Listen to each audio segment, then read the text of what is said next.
Assalamualaikum warahmatullahi wabarakatuh. Masih bersama kami di channel Kenyataan Hidup. Pada kesempatan kali ini akan menceritakan prediksi kembalinya Sabdo Palon di bumi Nusantara, karya sejarah budaya. Gaduh dan kisruhnya bumi Nusantara, atau yang lebih kita kenal dengan sebutan Indonesia, pada akhir-akhir ini merupakan suatu papesten dari Sang Pencipta. Suhu panas perpolitikan yang kerap kali muncul dan disertai bencana alam seperti gunung meletus, tsunami, tanah longsor, dan semacamnya merupakan dinamika kepastian dari Sang Pencipta yang memang tidak dapat dihindari. Di balik itu semua tentunya ada latar belakang kesalahan manusia yang selama ini kerap mengesampingkan rasa kemanusiaan dan lebih mengarah pada keangkara-murkaan. Ditinjau dari sisi muasal beberapa penekunan spiritual Jawa, kejadian ini bukanlah tanpa isyarat. Sabdo Palon Noyo Genggong, saya akan datang 500 tahun lagi guna menagih janji. Janji Semar sebelum berpisah dengan Prabu Brawijaya V.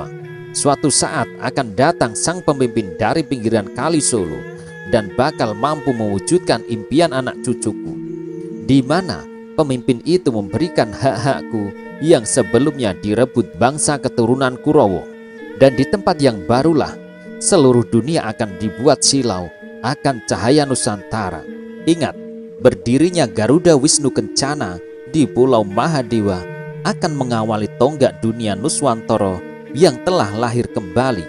Kisah ramalan Sabdo Palon dari Serat Darmo Gandul. Awal cerita yang melatar belakangi kepercayaan sebagian orang Jawa ini adalah ketika runtuhnya kerajaan Majapahit di tangan Prabu Brawijaya V yang memerintah pada tahun 1453 sampai 1478. Setidaknya terdapat dua sumber utama yang menceritakan kejadian ini, yaitu Darmo Gandul dan bait-bait terakhir ramalan Joyoboyo yang diperkirakan disusun sekitar tahun 1135 sampai 1157. Kedua sumber ini memberikan gambaran konflik sosial religius dan keruntuhan kekuasaan kerajaan Hindu di Nusantara yang sangat memilukan, sampai pada perjanjian bahwa 500 tahun setelah peristiwa itu, Sabdo Palon yang merupakan Sang Hyang Semar akan kembali muncul untuk mengembalikan kejayaan dan kepercayaan yang telah lama diambil alih.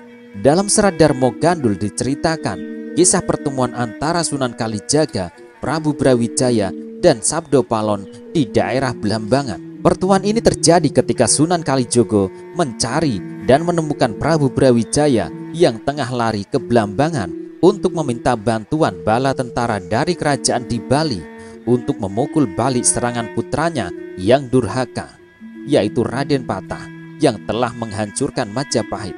Namun hal ini dicegah oleh Sunan Kalijogo, dan oleh kelihayannya akhirnya Prabu Brawijaya bersedia masuk Islam. Namun di sisi lain, Sabdo Palon, sang punokawan Prabu Brawijaya, tidak bersedia masuk Islam, sehingga akhirnya mereka sepakat untuk berpisah. Sabdo Palon berkata kepada Prabu Brawijaya V, "Paduka sudah terlanjur terperosok, mau jadi orang Jawa, kehilangan Jawanya, kearab-arapan, hanya ikut-ikutan. Tidak ada gunanya saya asuh. Saya malu kepada bumi dan langit, malu mengasuh orang tolol. Saya mau mencari asuhan yang bermata satu, atau memiliki prinsip atau keakidah yang kuat. Tidak senang mengasuh paduka. Kalau paduka tidak percaya yang disebut dalam ajaran Jawa, nama Manik Maya Semar itu saya. Yang membuat kawah air panas di atas gunung itu semua adalah saya." Ucapan Sabdo Palon ini menyatakan bahwa dia sangat malu kepada bumi dan langit dengan keputusan Prabu Brawijaya masuk agama Islam. Gambaran ini telah diungkapkan Joyoboyo pada bait 173 yang berbunyi, "Itulah asuhannya Sabdo Palon yang sudah menanggung malu tetapi termasyhur." Dalam ucapan ini pula Sabdo Palon menegaskan bahwa dirinya lah sebenarnya yang dikatakan dalam kawruh Jawa dengan apa yang dikenal sebagai Manik Maya atau Semar.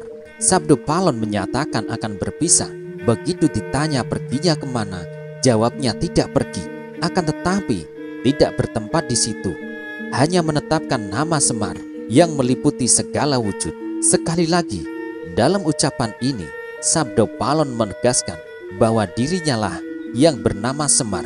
Bagi orang Jawa yang berpegang pada kawruh Jowo, pastilah memahami tentang apa dan bagaimana Semar. Secara ringkas, dapat dijelaskan bahwa Semar adalah merupakan utusan gaib Gusti Kang Murbeng Dumadi, Tuhan yang Maha Kuasa, untuk melaksanakan tugas agar manusia selalu sujud bakti kepada Tuhan, selalu bersyukur dan eling, serta berjalan pada kebaikan. Sabdo Palon berkata sedih, "Hamba ini Ratu Dang Hyang yang menjaga tanah Jawa.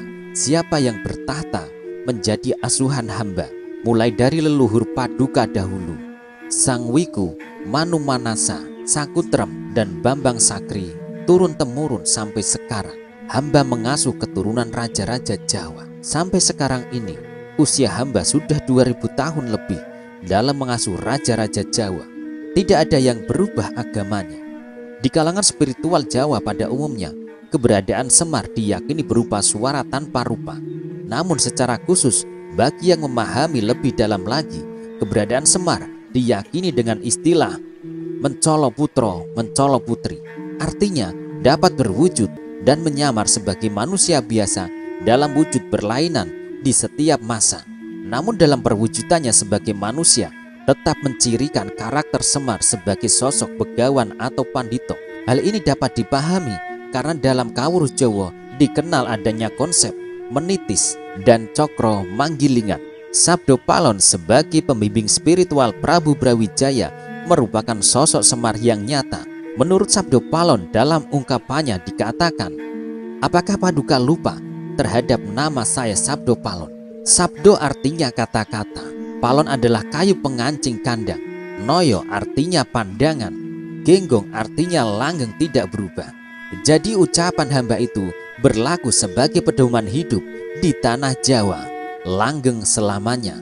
Semar selalu memberikan piwulang untuk bagaimana berbudi pekerti luhur selagi hidup di dunia fana ini sebagai bekal untuk perjalanan panjang berikutnya nanti. Jadi Semar merupakan pamong yang tutwuri handayani, menjadi tempat bertanya karena pengetahuan dan kemampuannya sangat luas, serta memiliki sifat yang bijaksana dan rendah hati, juga waskito. Semua yang disabdakan Semar tidak pernah berubah. Perintah untuk melakukan, tetapi lebih kepada bagaimana sebaiknya melakukan. Semua keputusan yang akan diambil diserahkan semuanya kepada tuannya. Semar atau kaki Semar sendiri memiliki 110 nama. Di antaranya adalah Ki Sabdo Palon, Sang Hyang Ismoyo, Ki Bodronoyo, dan lain-lain. Di dalam Serat Darmo Gandul diceritakan episode perpisahan antara Sabdo Palon dengan Prabu Brawijaya karena perbedaan prinsip. Sebelum berpisah, Sabdo Palon menyatakan kekecewaannya dengan sabdo-sabdo yang mengandung prediksi tentang sosok masa depan yang diharapkannya. Berikut ungkapan-ungkapan itu.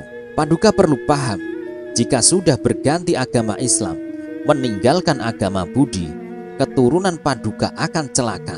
Jawi atau orang Jawa yang memahami kawruh Jowo, tinggal Jawan, kehilangan jati diri Jawanya.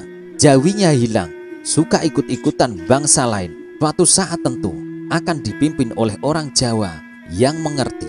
Sang Prabu diminta memahami suatu saat nanti, kalau ada orang Jawa menggunakan nama tua atau sepuh berpegang pada kawruh Jowo, yaitulah yang diasuh oleh Sabdo Palon.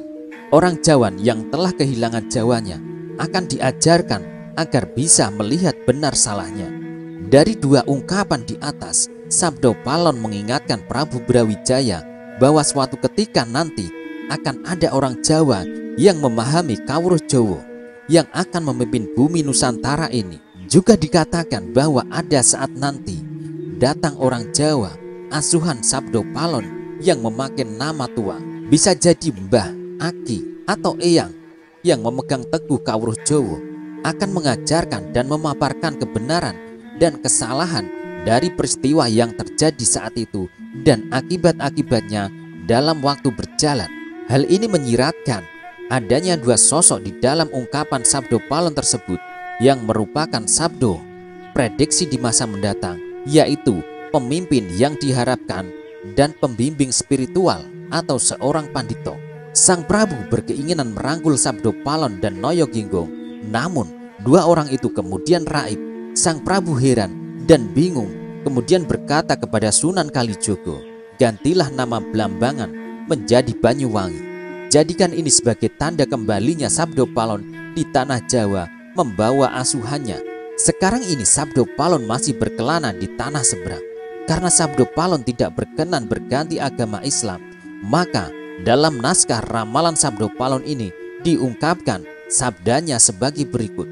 Sabdo Palon menjawab kasar, "Hamba tak mau masuk Islam Sang Prabu, sebab saya ini raja serta pembesar Dahyang se-Jawa. Saya ini yang membantu anak cucu serta para raja di tanah Jawa. Sudah digariskan kita harus berpisah.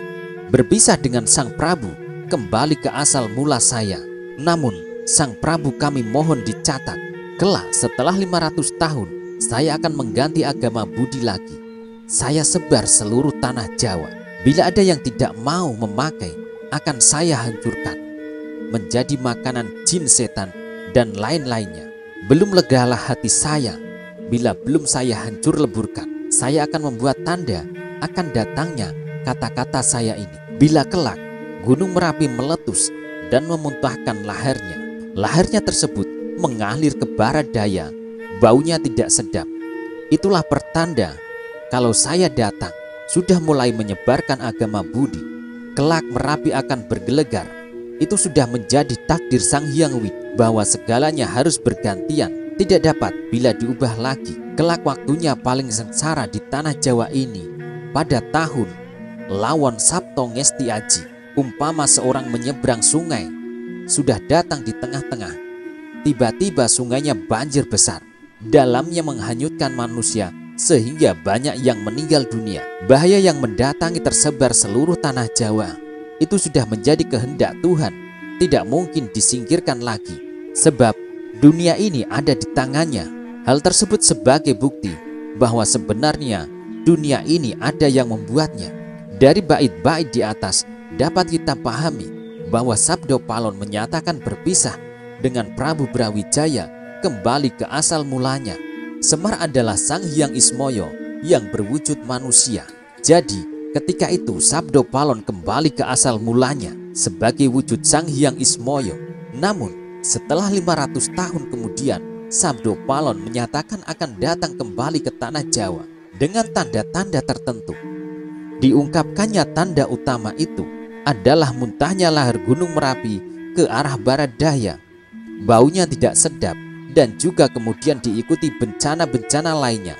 Itulah tanda Sabdo Palon telah datang. Ciri-ciri lain akan bangkitnya agama leluhur diungkapkan juga dalam serat Jangka Jayaboyo. Melihat kejadian akhir-akhir ini, kelihatannya sangat banyak isi ramalan dari serat-serat leluhur tersebut yang sepertinya membenarkan kedatangan Sabdo Palon untuk mengembalikan agama leluhur. Apakah artinya ramalan ini sedang menjadi kenyataan? Jika kita menilik berakhirnya kekuasaan Prabu Brawijaya pada tahun 1478 Masehi, maka pada tahun 2021 ini kita sudah memasuki tahun yang ke-552, yang artinya ramalan tersebut seharusnya sudah terjadi 43 tahun yang lalu. Lalu, apa hubungannya dengan kejadian meletusnya gunung berapi yang sangat dahsyat kali ini? Bukankah harusnya meletusnya Gunung Merapi sudah berlangsung 43 tahun lalu? Penanggalan Jawa berbeda dengan penanggalan Masehi.